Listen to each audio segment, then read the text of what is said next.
Bonjour à toutes et à tous. Alors, c'est un peu bizarre d'ouvrir une journée qui est déjà ouverte, en fait, et qui a été bien ouverte d'ailleurs. Hein, Oh, d'accord. j'ai juste Ah, dit qu'on avait choisi un sujet dont personne ne parlait actuellement. d'accord, ok, Voilà. raté. Bon, d'accord, on verra si on continue avec toi la prochaine fois. Alors, Euh, en fait, voilà, pourquoi est-ce que j'arrive en retard? Tout simplement parce que quand on a organisé tout ça, bêtement, j'ai pas pensé que le premier train de Toulouse, il arrivait à 8h52. Alors, quand j'ai réalisé ça, mon premier réflexe a été de me dire, bon, tant pis, je vais prendre la voiture. Vous connaissez la notion de système 1 et système 2 de pensée? D'accord? Le système 1, c'est un truc qui est très efficace, hein, c'est un élément évolutif. D'accord? C'est toutes les décisions qu'on fait de manière automatique. Je dois ouvrir une journée à 9 heures à Montpellier. Je ne peux pas, puisque le train arrive à 8h52, donc je vais prendre la voiture. Voilà. Donc le 6S1, il m'aurait conduit à quoi? Finalement, à 100 kg de CO2 aller-retour en voiture. Heureusement, on a un système 2. Le système 2, c'est celui qui, justement, fait en sorte d'aller un peu à l'encontre de nos automatismes en nous disant, des fois avec des petits mécanismes d'alerte, au fait, faut peut-être pas déconner, aller ouvrir une journée sur la sobriété en allant cramer 100 kg de CO2, c'est quand même pas tout à fait cohérent. Bon, donc résultat, qu'est-ce qu'on a fait? J'ai dit à Anne, on va peut-être bousculer un tout petit peu les choses. Et donc c'est comme ça que j'ouvre cette journée avec une demi-heure de retard. Voilà, donc c'était pas volontaire, vous l'aurez compris, mais j'ai essayé d'être cohérent. Et d'ailleurs, cette cohérence sur la sobriété, hein, c'était un des éléments évidemment sur lequel OpenIG et tout le groupe des animateurs que je vais remercier dans un instant, a fait. Comment on fait en sorte d'essayer qu'une journée comme ça, dont on a souhaité qu'elle soit en présentiel, se déroule avec le plus de sobriété possible, organiser du covoiturage. Voilà, ceux qui sont venus, qui ne pouvaient pas forcément venir en train, eh bien, sont venus en voiture, mais à plusieurs dans la voiture. Et on va essayer de le faire évidemment de plus en plus. Je ne suis pas sûr qu'on ait été capable de calculer le bilan carbone de notre journée professionnelle. Peut-être qu'un jour on le fera. Voilà, voilà une piste d'idée pour la suite. Mais en tout cas, on essaye d'agir dans ce sens-là. Oui, vas-y, François. Oui, alors je voulais préciser, vous ne vous en êtes pas rendu compte, mais le petit jingle qu'on a fait, c'est du 8 bits. On a aussi essayé d'être sobre. C'est pour ça que vous allez l'avoir dans la tête à la fin de la journée, que vous ne pourrez plus vous en débarrasser. Très fort. Grâce à Gabriel qui nous a déniché cette pépite. Alors merci au groupe de travail hein, qui a organisé cette journée. Et je voudrais vraiment insister sur leur rôle, en particulier Serge Herviou hein, de l'agence d'urbanisme catalane et qui en plus fait ça depuis plusieurs années, qui anime ce groupe de travail depuis plusieurs années. Un grand merci Serge et puis aussi toute l'équipe avec Juliette Dommage de Sogefi, Virginie Chopin de l'agence d'urbanisme toulousaine, elle aussi venue en train, elle est arrivée, voilà. Olivier Maillard de la communauté de communes du Pont du Gard, Philippe Abadi de l'IGN qui n'est pas encore arrivé. Question de train lui aussi. Si, il est arrivé, Philippe, pardon, je n'avais pas vu Philippe, excuse-moi. Joanne Bonnefoy du conseil régional, puis évidemment toute l'équipe d'OpenIG très, très impliquée, et puis notre animatrice permanente, presque, Françoise de Blomac. Donc un très très grand merci. Je ne vais pas vous parler des missions, des activités, des travaux en cours d'OpenIG parce que ça va être présenté en fin de matinée par toute l'équipe et donc je leur laisserai le faire. Bon, on a voulu faire ça en présentiel. Et on est très content de vous voir parce qu'une journée professionnelle, c'est pas seulement assister à des conférences, c'est pas seulement poser des questions par chat. On a été obligé de le faire à un moment donné, mais je crois qu'on est tous et tous très contents de se retrouver. Ça a été dit tout à l'heure par Françoise et on remercie fortement l'IGN. On a 20%, je crois, hein, 20% des inscrits qui sont des étudiantes et étudiants. Donc, bienvenue.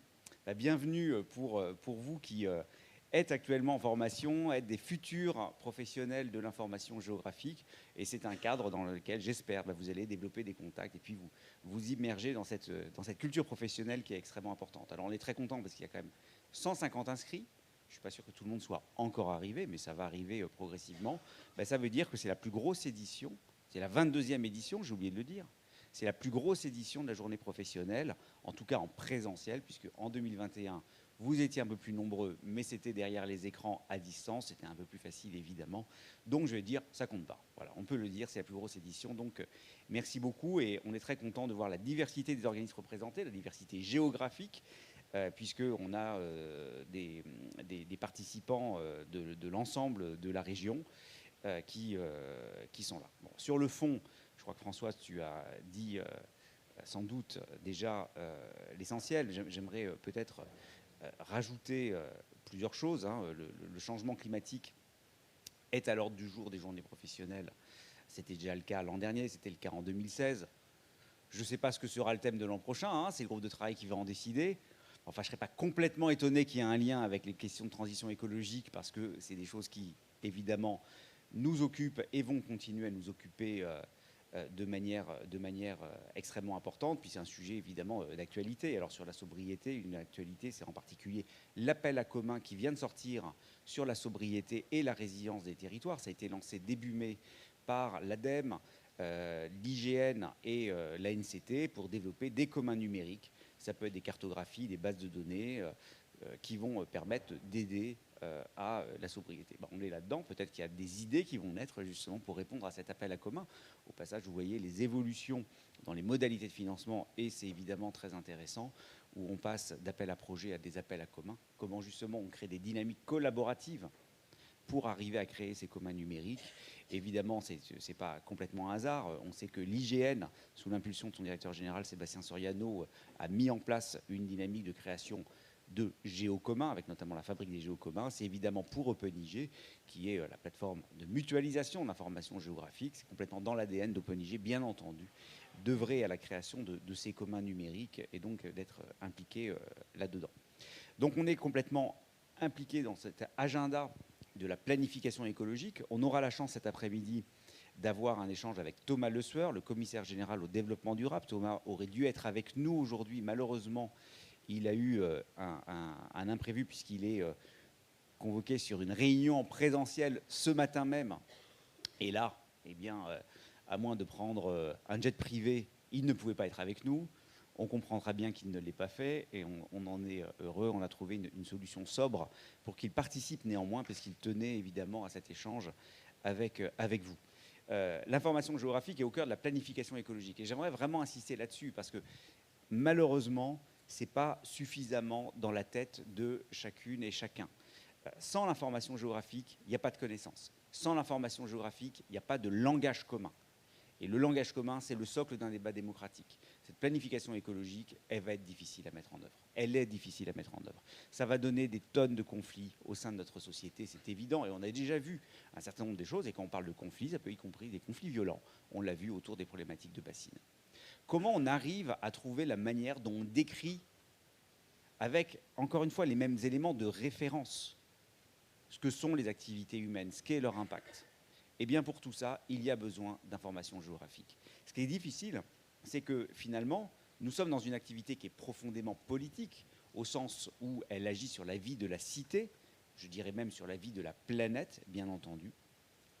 Mais très souvent, on va penser à ce qui est immédiatement visible. Or, l'information géographique, alors elle peut l'être quand on a des cartes, et dans vos différentes activités, très souvent, vous faites des belles cartes. Mais il est clair que quand on parle d'écologie, la plupart des gens ne pensent pas aux cartes. Et ils pensent encore moins aux systèmes d'information géographique qui permettent de générer ces cartes. Ils pensent encore moins aux besoins de standards pour générer ces cartes. Et à toutes les activités, donc, qui sont le quotidien des professionnels de l'information géographique et qui, malheureusement, sont insuffisamment connus. Et donc, moi, j'essaie de porter ce discours à la fois en tant que président d'OpenIG, en tant que président aussi du Conseil national de l'information géolocalisée. C'est qu'agir pour la planification écologique, ça prend des formes extrêmement variées. Et ça peut être tout simplement, devenir un professionnel de l'information géographique. Et encore une fois, un message aux étudiantes et étudiants. Merci d'être là, merci de vous être engagés dans ces formations. Et il y a des besoins extrêmement importants en termes professionnels dans ce secteur d'activité. Voilà, donc un des objectifs de la journée professionnelle, finalement, c'est d'essayer de donner plus de visibilité à ces questions. Encore une fois, ces questions qui, pour certaines, paraissent extrêmement techniques, qui le sont d'ailleurs pour partie, mais qui sont absolument essentielles si on veut agir pour la planification écologique, et en particulier, puisque c'est le thème du jour, pour une partie de la planification écologique qui est la sobriété. Si on veut être sobre, il faut savoir sur quoi agir, sur quoi on va mettre des choses. On l'a vu tout à l'heure d'ailleurs sur l'éthicotest avec la question des mails. Il y a un vrai débat sur la question des mails. Moi, je vais vous le dire très directement. Je pense qu'essayer d'évaluer l'impact carbone d'un email n'est sans doute pas la bonne métrique. Parce qu'on va se retrouver, on l'a vu, sur des fourchettes qui finalement vont conduire les gens à se dire « mais quel est le sens de tout ça. Donc finalement, est-ce que j'agis pas? Et peut-être qu'on va détourner notre attention d'autres choses sur lesquelles on a un impact peut-être plus direct, mais qu'on ne voit pas nécessairement. Donc il faut mais il y a un travail. Et il y a un travail qui doit impliquer la communauté scientifique, la communauté des professionnels, les usagers, les citoyens. C'est un travail large et c'est pour ça qu'une structure comme OpenIG est absolument essentielle pour arriver à réunir tout ce monde à la fois dans son association. Donc pour ceux qui ne sont pas encore adhérents, et bien évidemment, à la fin de la matinée, après avoir vu la présentation de toutes les activités par l'équipe, je pense que vous n'aurez plus qu'un seul choix, c'est d'adhérer, bien entendu. Et pour ceux qui le sont, évidemment, de continuer à vous impliquer dans les activités. Voilà, j'en ai fini pour cette ouverture qui n'en était pas une, mais en tout cas, je voulais vous dire tout le plaisir que j'ai à être avec vous et merci pour toute l'organisation.